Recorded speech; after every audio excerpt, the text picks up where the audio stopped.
A Autoridade Nacional de Proteção de Dados é o órgão responsável por aplicar e fiscalizar a Lei Geral de Proteção de Dados, aprovada em 2018.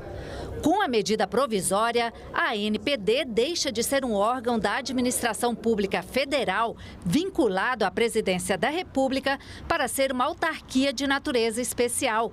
Na prática, a mudança significa independência administrativa e financeira, já que a ANPD não estará subordinada à presidência nem a ministérios. De acordo com o texto, os cargos atuais da ANPD serão transformados em comissionados e serão transferidos para a autarquia servidores da carreira de especialista em políticas públicas e gestão governamental.